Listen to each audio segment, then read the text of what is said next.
Now, I guess we're just kind of in a holding pattern, waiting for everybody else who's supposed to be here.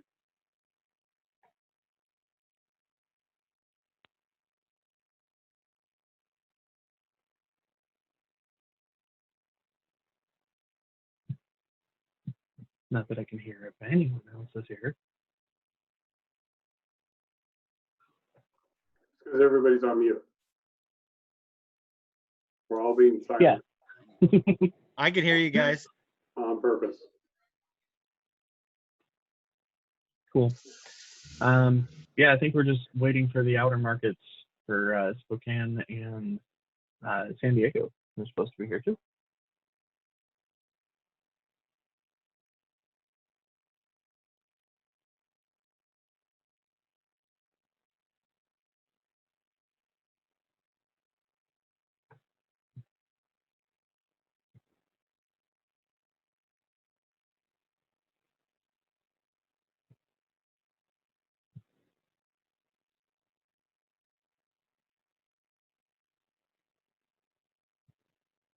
All right.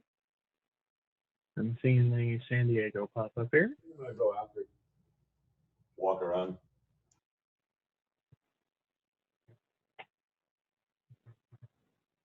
So we just need Dale and Ryan. Morning, everybody. Morning.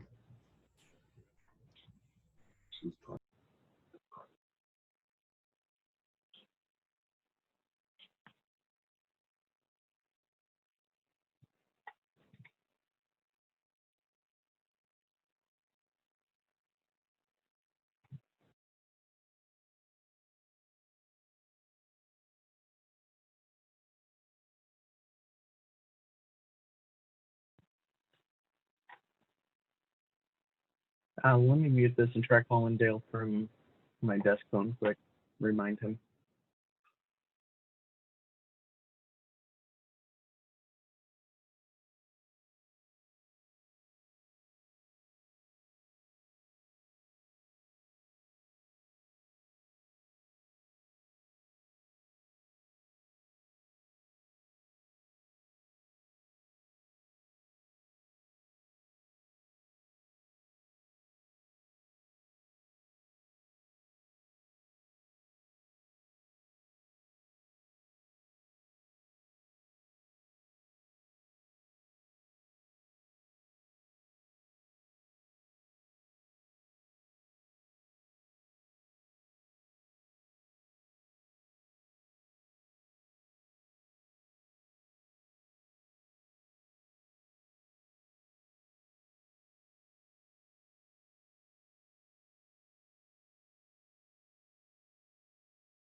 Alrighty.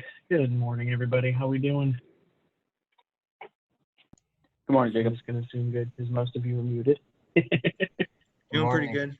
So we have this list of some inventory questions and concerns that have been coming up, and kind of wanted to review everything now that we've been doing it for a while.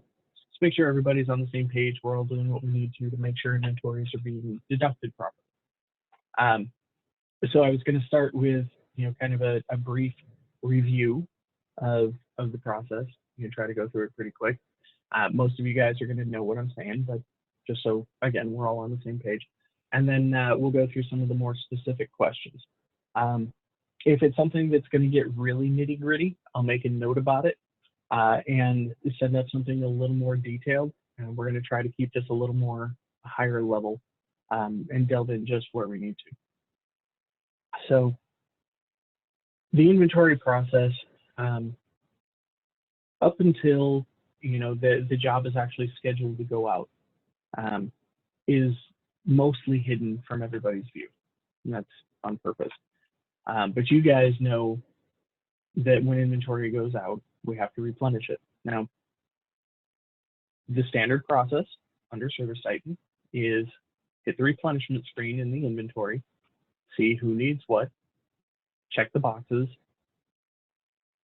You'll create a transfer to send it to them. For the markets that use the carts, like some places where you're stashing stuff because guys aren't picking up every day type of situation, those will end up in picked until the technician physically takes the inventory from the warehouse, at which point it then becomes received. And you guys know that when you're doing the transfers, do we have a market where that has some in pending still? I don't think we do. I think you guys are all good on that.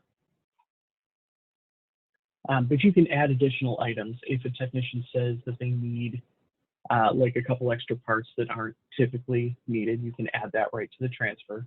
That's totally fine, and move it over to their truck.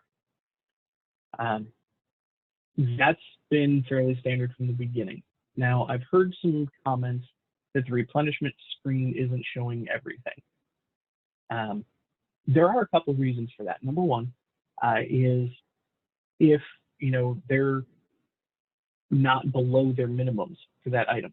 I know Seattle currently, and I think one of the other markets, I can't remember which one, has their min-max set differently. So Service Titan won't prompt you to replenish that text stock of an item until they're below the minimum. So if they say they start with 10 and then they get down to, well, here, we'll pull an example. I got it right here. Say for this spring, they started at 3, sold 1, so they're at 2. It's not below 2. Service Titan isn't going to say replenish them yet. And that's created a lot of confusion with technicians because they're like, I sold 1 yesterday. Why aren't you giving me 1? This is why. It's not telling us to because you're not below the minimum. I know some of you guys have talked about going to matching min-max. It's all good. That just means that Service Titan will prompt to replenish them for every item sold.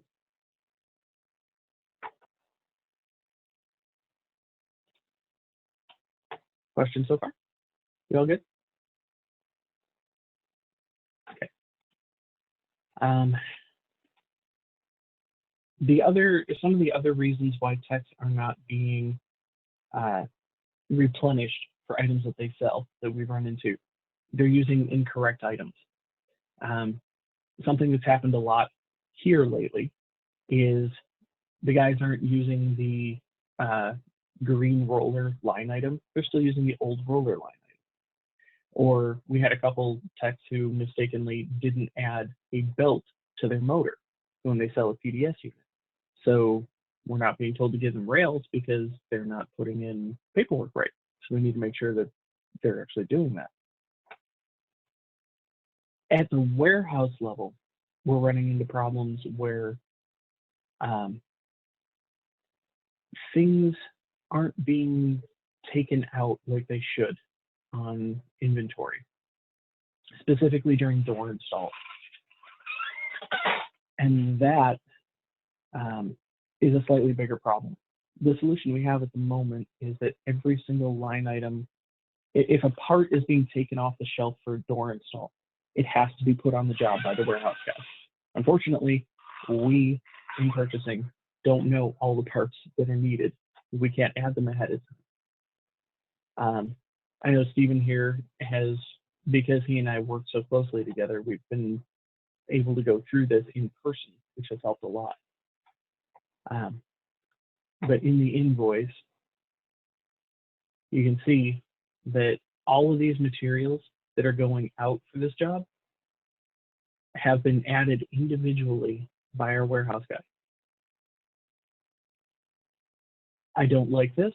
I'm hoping we can come up with a solution in the future that will be far more efficient and better. But right now for inventory, this is one of the things that has to happen.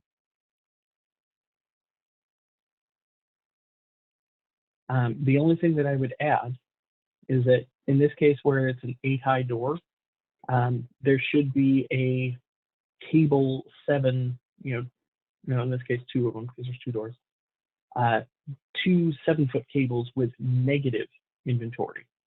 So it would be cable portion 7-foot -2, because we're taking 7-foot cables out of the hardware box and putting them back into warehouse inventory.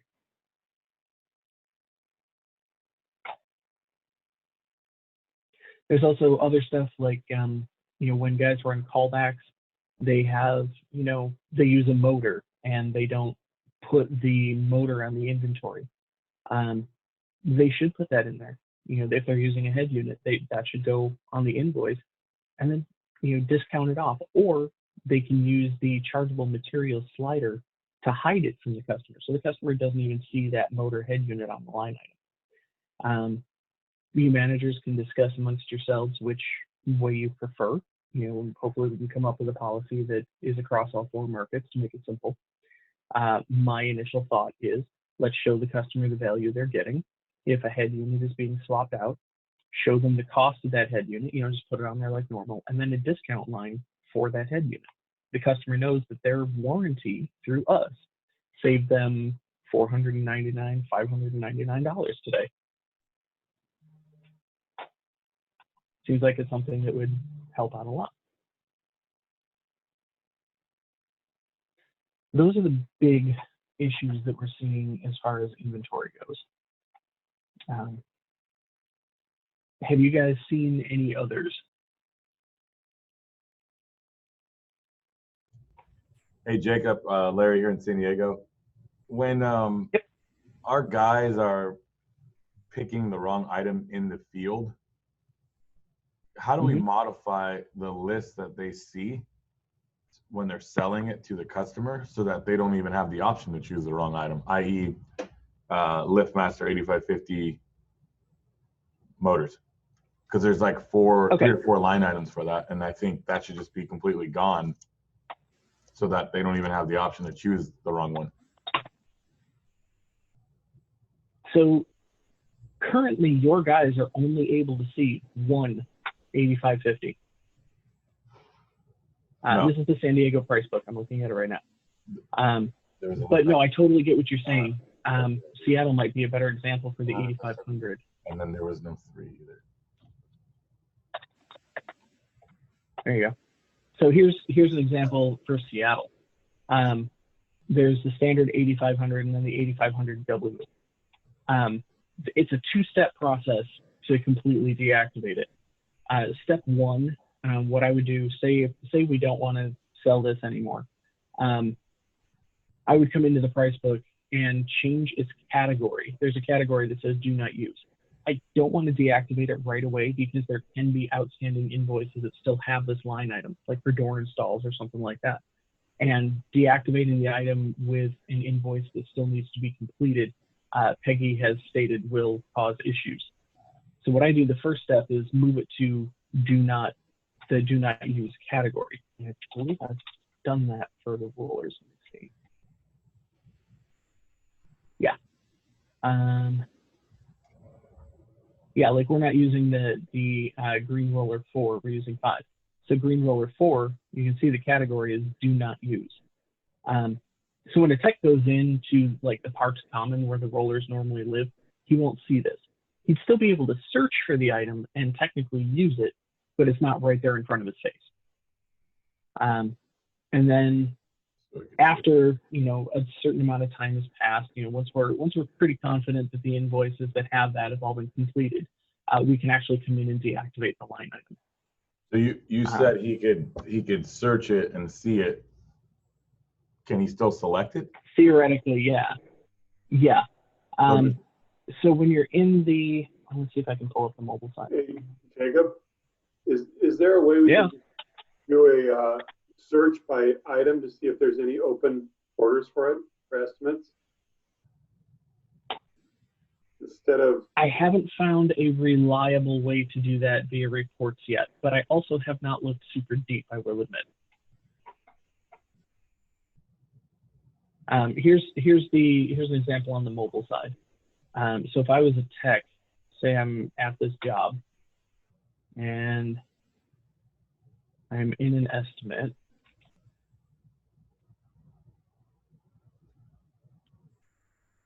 and add the materials. So if I go into the custom part or parts common, and I'm scrolling through here because this is where I normally find my rollers. And mind you, this is the training environment side, so it might not be 100% up to date. But if you can see here, I don't even have green roller 4 as an option. But if I search for it outside of the categories,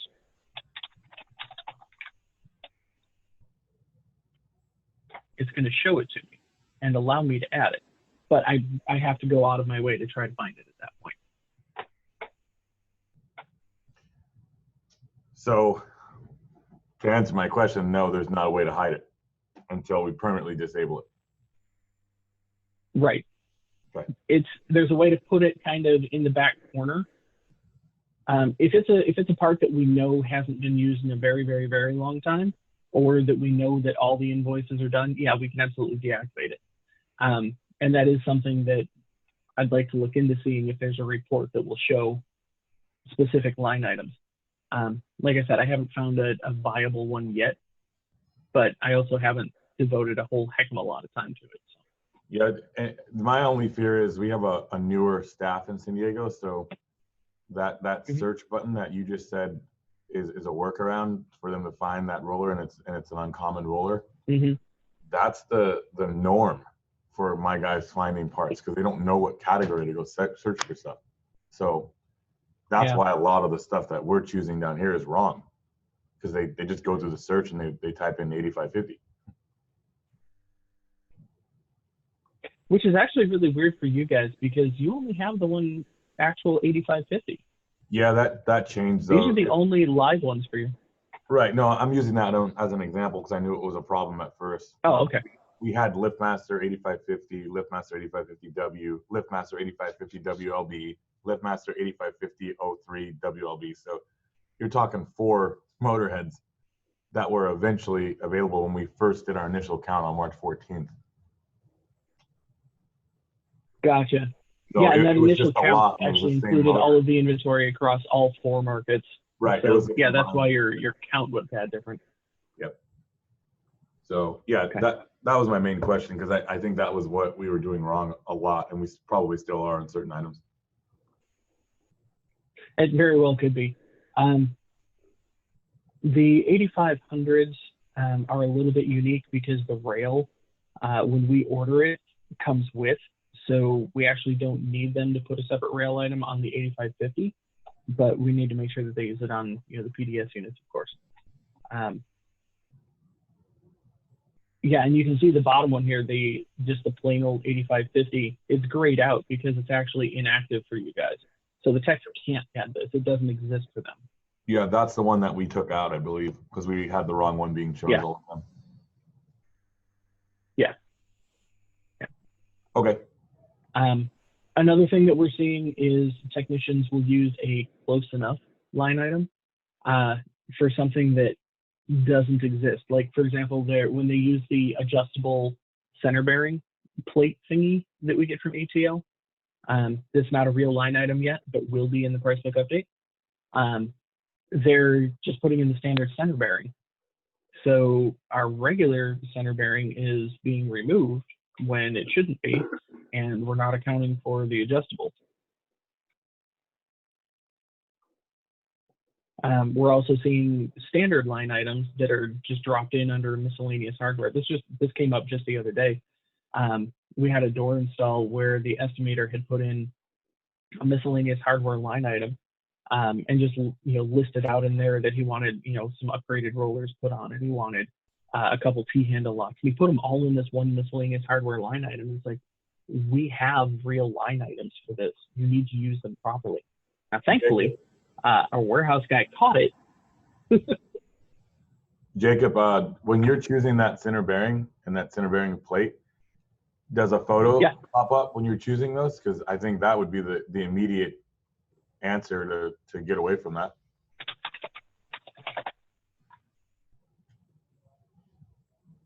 So this is what the technician sees. So there's no photo. So I think that would be the first thing we should be adding. You know what I mean? The photos, believe it or not, are going to be far more work than the actual price book update will be. Adding a photo, finding and adding a photo of these parts is roughly triple the work of correcting a line item. It's crazy what it takes to upload a picture in Service Titan. If you click on it, some of them have it. Now, there were some that when we first started, they were preloaded by corporate, so we got really lucky on a few of those.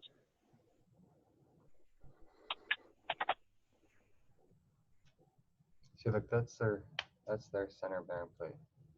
Yeah. They don't even have the one that doesn't have the center bearing in it. Right. It's not even in the system. Right.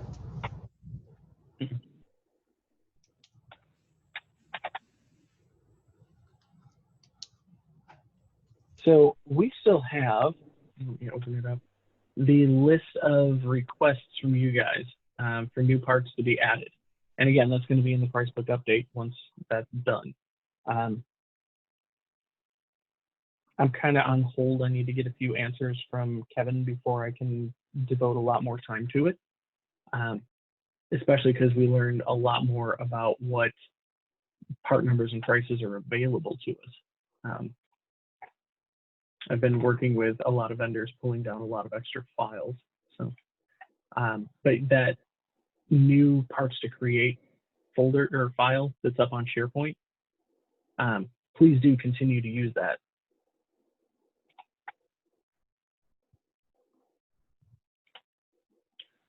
As far as the rough overview, that's kind of all of it.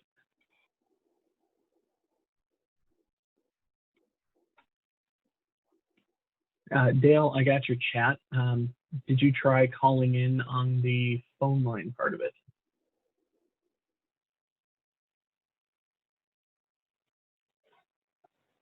The call-in phone numbers and meeting IDs and everything are in the email invite. Or you can continue to chat in and I'll read off your questions as they come up. Hey, Jacob, it's Jay. Can you hear me? Yeah, I gotcha. Do you mind, and I think you've hit on most of these, do you mind hitting on those items that we talked about on Friday? There was about 7 or 8 items. I could shoot this back to you if you don't have it handy. No, I actually have the sheet up.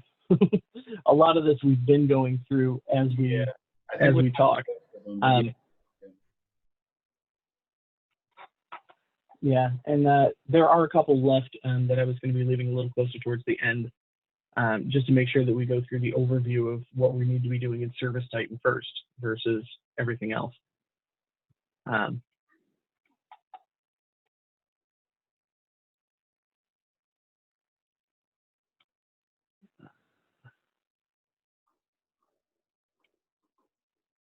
Dale, one sec, because you're not showing as muted.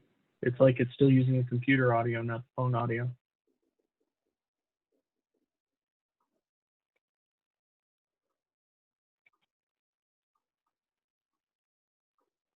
I've got your chat up, so feel free to let me know any questions you have that way if the audio is not working for you.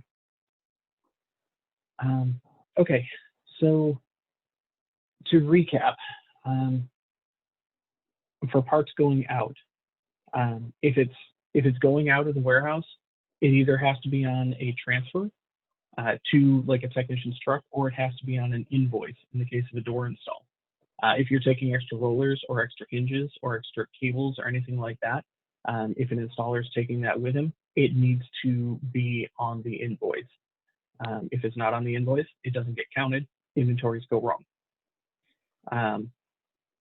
Guys need to make sure they're using the correct line items and making sure that they're putting in any parts that they use on a job for like callbacks and stuff, not just a callback line item that says swapped head. You know, you actually have to put the motor on there. We are going to be deactivating some of the items. I'm going to take a look at that report to see if there's a way to track when the last one was used, if there's anything open for it, and if not, kill it. Anything I missed? Oh, I was just gonna say if you need to track down a part that, say, if it's still open, you can just go into a warehouse under locations and click on the part, and then it will show you recent invoices. And that's kind of like what I do if I want to put something on hold. You know, I'll look and see if it's been sold, and I'll just kind of copy and paste the job number and see if it's, you know, that's one way of doing it. It's, I mean, guys out in the field can't do it, but we can do that. So. Look at you being all smart, Stephen. Thank you. That's actually a brilliant way to do this. So under the inventory tab, under locations, you can hit warehouses. And for most of you guys, you know, you're only going to have the one in your legit warehouse. We have our commercial one here too. But in here, and this is one of the other points that we need to hit on as well, is making sure we're looking at the correct numbers. You have all these columns. Quantity available is the quantity on hand minus the quantity on hold. Quantity on hold is the number of that are reserved for a job that's currently waiting, whether it's scheduled, whether it's held, whether it's out being worked today. That's hold. You know, it's stuff that we know needs to come out of the warehouse and go with the job. So when you guys are doing your physical counts, make sure you're going by the quantity on hand, not the quantity available.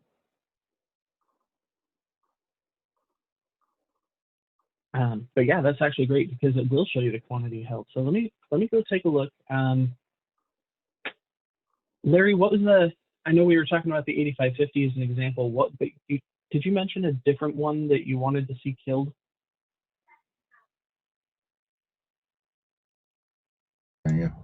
Center bearing plates.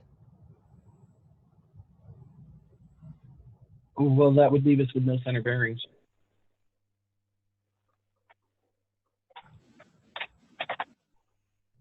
There's like 10 of them though. You got the center bearing plate, the end bearing plate, air, and just the bearing. So there's an additional. Should I just go grab it and show it? No, because he's not going to know what that is. Oh. It's not going to be in the system. That's the problem. Yeah. Yeah. If you're referring to, Is there a LiftMaster rail, Jacob, in the system? yes. That you want to kill that? So you guys don't ever sell the 8550 rails by themselves? as No, we replacements? do, but the part number is called LiftMaster rail, and I think it's on their parts. On Oh, there it Yeah. is. that one. Yep. This one actually should just be renamed to like custom. When we have stuff that there's a lot of different options for, and you know we only keep like specific ones in the system common. That's the reason we've been keeping this around. But I suppose it could just go under miscellaneous hardware. Yeah, I was going to say that it doesn't Because do it's any not good really here. a stock unit. We Yeah. only have the 7-foot and 8-foot rails from LiftMaster in stock here, and then anything else is going to be a special ordered item. Okay, so let's go take a look. Literally could San kill it. Diego warehouse, and this is exactly what you guys can do too. This filter button under ST part number or item are a great way to shrink this down. So I'm going to go contains LiftMaster rail. So you currently have 2 of them on hold for, and by clicking on it, I got into the details screen for invoice/job 177,69656. And that job is a door install that's still held. So His door's not here yet. So I So can't that's- actually kill that's this the one LiftMaster yet. rail? Yes. Then that's not going to be. Yeah. That's the wrong part number used to sell that. Because what is it? Yeah, this is LiftMaster 8550 on an 8-foot and 8-foot. Yeah. All right. That's the wrong part number used. Yeah, so, and in this case, the 8550, because it comes with the rail, we don't even need the rail lined out separately. He's not charging the customer for it. It actually shouldn't even go against our cost of goods because the 8550 typically includes that in the cost of goods. Does it? So theoretically, we can just delete this. Well, then we're overcharging our tax because every time that we sell that motor, we're adding the rail. Yeah. And the rail has a cost to it. Yeah. That's what's important. So let's just verify that that is the only one.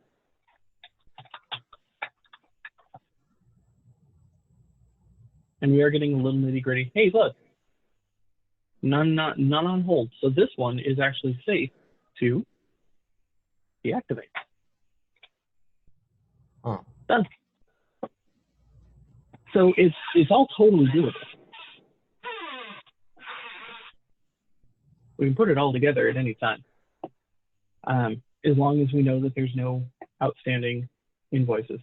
One of the things that I will do then is, in addition to the new parts to create, I'll probably add a tab to this file just to keep everything together in one place. That's like items to get rid of. And then, you know, we can go through, and once we're sure everything's done, if all the markets aren't going to be using it, we'll take it out of all 4 price lists.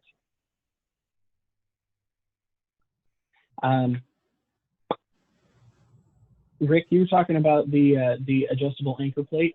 Yes. It is slated to go into the new price book, although Larry said not to use it.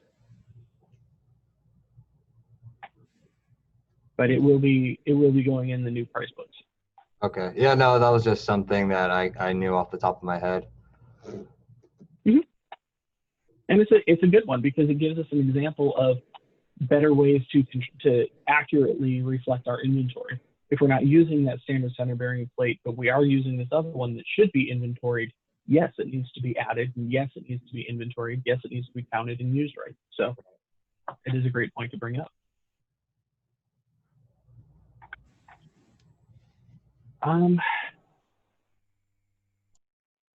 What were the other ones? Oh, inventory going forward. So last I knew, all of you guys were slated to have another warehouse and truck inventory on the 30th. I had heard that. Hopefully after that, because we're going over all of these, we shouldn't really have any major issues, or if we do and you tell me about them, they can be addressed pretty quickly. Reed and I are both more than happy to help you guys out with anything that we can along this line. If it's creating or deactivating stuff in the price book that is a little different, we have to make sure that it's done right. But we do need you warehouse guys to kind of be keeping a close eye on what goes out on invoices, because that is the big part of our issue so far, especially for stuff that goes out on a door install. And then after the big inventory, we can set up a schedule of rolling spot checks. A list of, I don't know, maybe, what do you guys think, 10, 15 items a week for the warehouse that you just go out and randomly count throughout the week? And then rolling truck inventories too.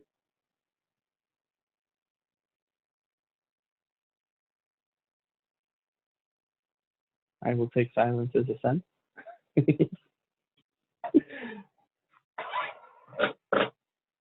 I think that's pretty much all the major overview stuff that we had.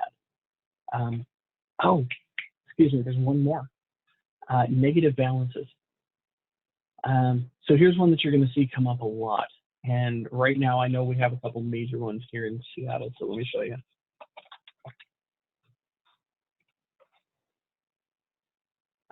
So right now, what's happening is, because of the number of door installs we have in held, Service Titan is reporting us as having way fewer motors than we should. Which, as far as quantity available, that's fine. That's good. That shows us that, we have stuff that's on hold. We've got 41 of these motors that are held for door installs. We know these are going to be going out. For the PDS 370, we've got 39 of them on held. We know we have to keep that inventory on hand for when the door installs are scheduled. Service Titan is telling us ahead of time. And again, this is all found in the locations warehouses. This quantity available, though, when I go out to the warehouse and physically count them, shouldn't matter. What I care about is quantity on hand. If I walk out to the warehouse right now, I'm not sure why this is showing -7. I think our count was off to start with, and that's probably why. And I'm willing to bet it's because of some of the QuickBooks POs that have smoothed themselves out. Well, let's use the 370 for now. If I walk out to the warehouse and ask Stephen to come with me and we count the 370s on the shelf, I should have 17 of them sitting there, even though Service Titan is showing me I have -22. It's because of all these, all the ones that are held for door install. Now, because I'm negative, I know I need to get more, which it shows me I have 100 more on the way. So as long as, and my total quantity here, is plus the amount on order, obviously. So I know that in the end, I'll be fine. Right? I've got plenty of them coming in. It's not like I need to panic and, oh my gosh, order now, order now. We're okay. We've got stuff coming in to take care of what we need. This warehouse detail page is going to be your best friend. Because if I ever have a question on why things are the way they are, I can click on that line item from here and it'll show me all of the details. It shows me what happened in every single column, where they're going, where they went, how many of them. And you can trace this line by line. Now, the invoices that you have here, these are ones where the inventory was assigned to come out of the warehouse directly for door installs. It did not go to a technician's truck. For a door install, it literally went from the warehouse into the customer's garage. It bypasses a transfer step of having to have us put it on the installer or a installer, and then having somebody log in as a installer and complete the invoice. This makes it a lot easier to go direct from the warehouse. And all of you warehouse guys know how to do that. I know you do. I see you do it. Thank you very much for doing it right. Good job. The warehouse, the location tab is a very powerful tool. I would encourage you guys to take a look at anytime you have a question on what's happening here, because the details will be there. And if you need help translating or figuring something out, let me know. I'm always happy to. That's kind of a biggie. So I actually want to stop and see if any of you guys have questions about that one.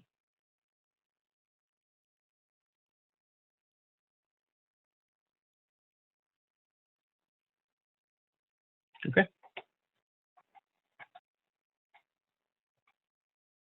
That is all of mine. Any questions from you guys, extra comments, stuff you want me to take a little deeper of a look into?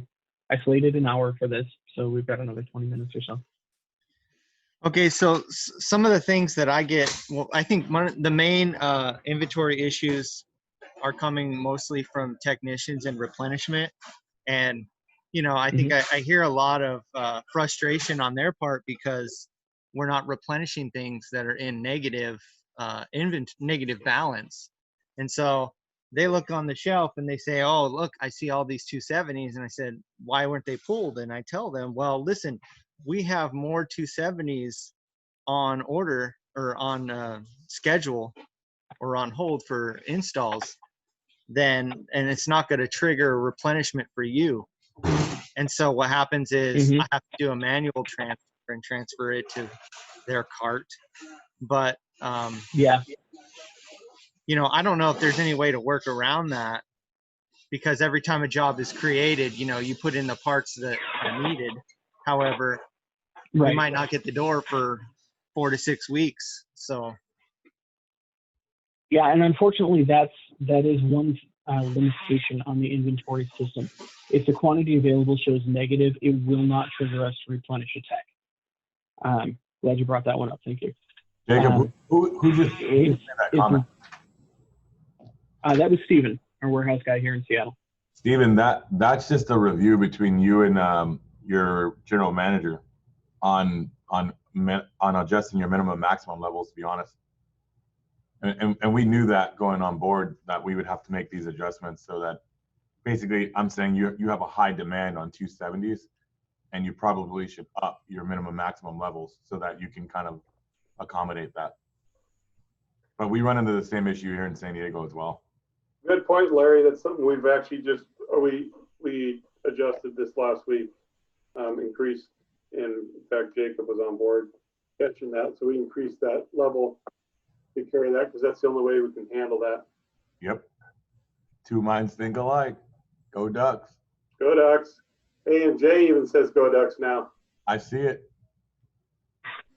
Yeah. Hey, Steven, let me ask you a question. Their min-max on their trucks, what is the correlation to that to the number of motors that are on stock? Yep. Well, I don't know if I understand the question exactly, but I know that when I look at the minimum maximum, say every truck should have 5 370s, and I know every single guy will tell me I cannot fit 5 370s on my truck. And so either I pull too many, or I don't pull enough, or I can't pull any at all because they've been on hold and scheduled. Steven, that's not what he's asking, I don't think. It's how that correlates to what the guys have on the truck. Jay, how that correlates is when the guys have sold it and they're below their min max. They're below their min. level, Service Titan won't trigger to replenish that when we're showing negative inventory. So because the overall inventory in the system is a negative, it won't trigger to replenish the truck if they're below their min, say by 2 motors? Correct. Exactly. They're already tied for it. Okay. Yeah. And so, Jacob, is there a way to, or you might have just answered the question, to modify where it looks like quantity on hand and not necessarily what's available, or do we need to do the opposite for that? So as far as Service Titan goes, Mute as long as the quantity available shows as a negative number, it will never trigger replenishment. And why is that? What did Peggy say? So the reason that this works the way it does is because as far as Service Titan is concerned, that quantity available, that being negative like that, it says, hey, you've got all of your parts sold. You literally have none left to sell, even though they're sitting in the warehouse, not scheduled for jobs yet. They're sold. The Service Titan treats them as sold when the job is held. Yeah, so to me, it should trigger an order and not the opposite. No, Jay, We're talking about replenishing trucks, not the warehouse. Okay.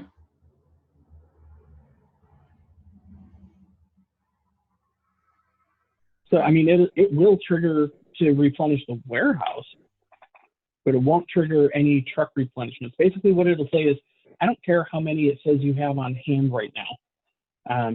So like the PDS 370, these 17 motors, Yeah. even if a tech should be getting them, it will never give it to them. Because it says you've sold those 17 plus 22 more.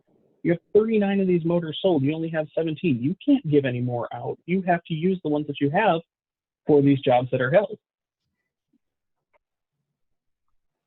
And until we can get to a point where our quantity available isn't hitting negative on a regular basis, which hopefully this next Marantec order will help with considerably, that will be a problem. We will have to manually check and manually add to the transfer the motors that shows, or any part really, that shows a negative quantity available, which is totally doable. That's something that our warehouse guys and our branch managers, to a lesser extent, can totally do. If you look at it and go, oh, we've got all these motors that are held for door installs, but most of them are still on order and not even close. Yeah, absolutely. I can create a manual adjustment, a manual transfer that will move this to the technician's truck because they actually need it and the doors are further off. That's no problem.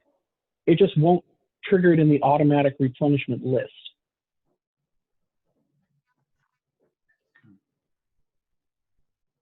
What is the time frame, like Larry, in your market, when you do a door order, what is the time frame you're getting them back from AMR on the doors? We're about a week out on standard orders. Okay. And on special orders, we're about 3 to 4 weeks. That's pretty standard across all the markets. Spokane might be slightly longer, but I know Dale stocks some of the doors there to help make up for that. Okay, so we have no choice. We need to set aside those motors as soon as the sale comes through then. Well, so basically what I have yes done and no.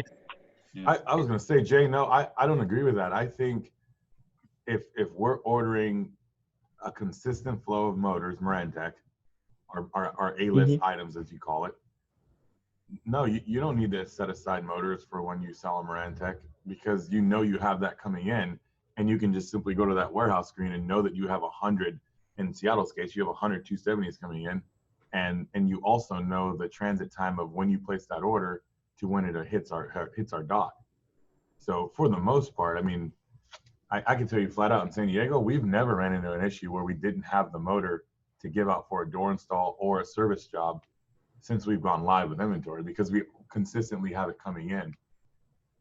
And is that the same way for Seattle and Spokane? It has not been And that we've way had a because- couple times where we've had to cannibalize. Yeah, because we had to, for a little while there, we had our quantities that we were bringing in reduced. So Okay. we ran into a snag there for a little bit. Dale, how about you? He'll have to chat. Ryan, how about you? He's got to type it out. His audio's not working properly. Oh, Give me a okay. sec. Give him a second. I'm thinking Gabe, but he's still at his first job, so. John? I mean, Larry and Brett, I love what you're saying, because then we're not, putting money into inventory that we don't need to do right now, because we can order it more real time.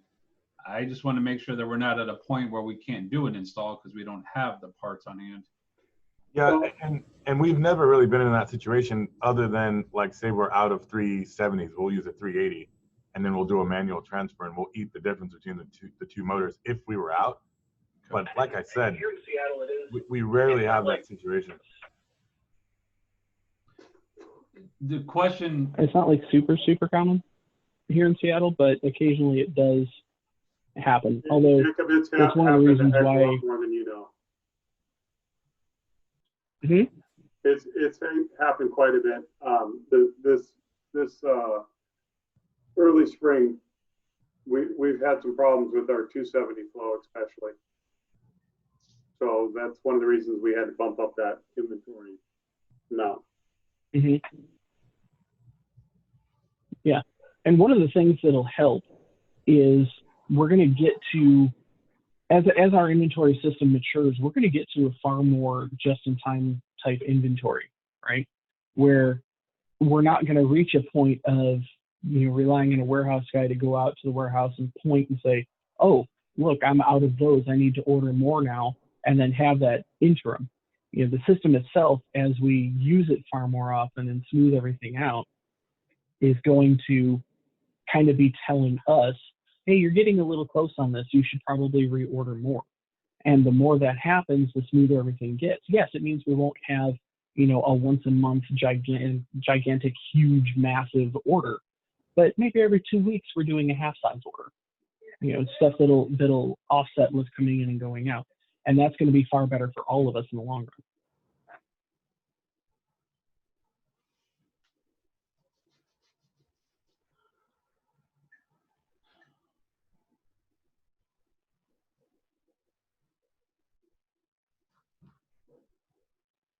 I see mouths moving, but I seem to have misplaced everybody. Can you guys hear me? I can hear you. Okay.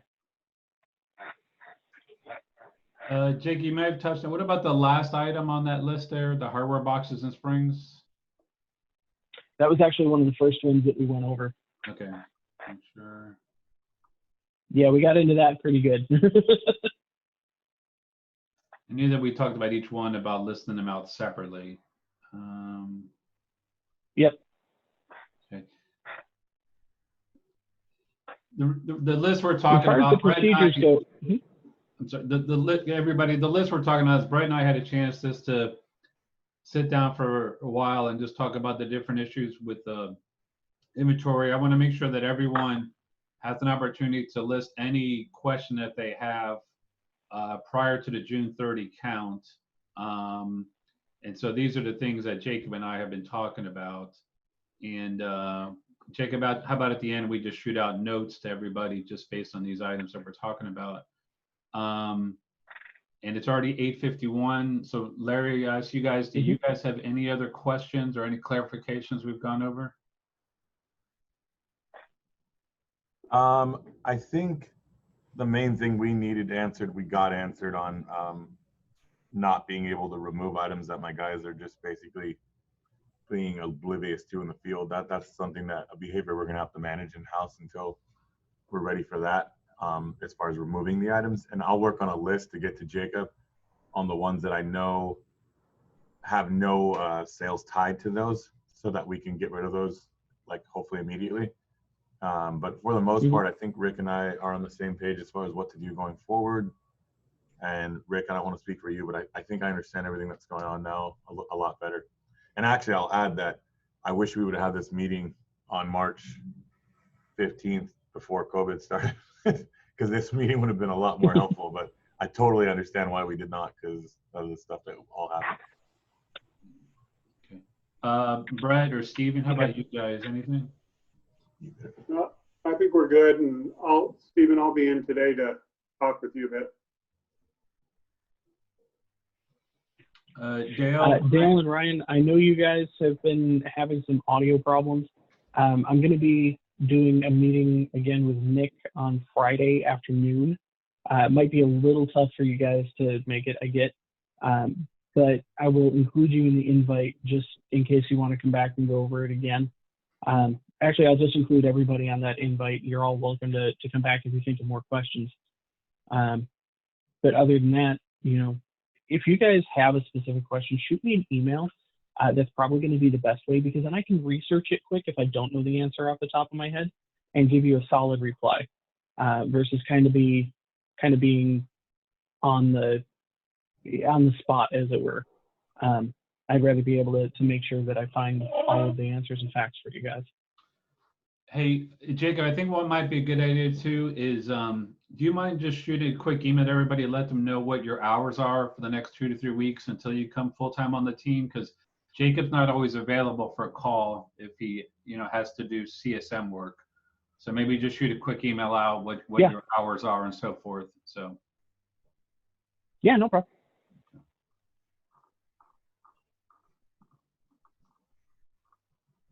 All right, Jacob, thanks for doing this. And then, like I said, there's a few things that I guess we'll get back to, and then we'll have another class on Friday. And then from there. Okay.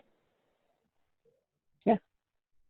Thanks, guys, for all of your feedback. It's been great. I've picked up a couple things along the line here that we can kind of integrate. And I'm just really looking forward to seeing this smooth itself out and get to a point where it almost runs itself, because it really is going to just solve a lot of stuff for a lot of us and make the company that much stronger. So.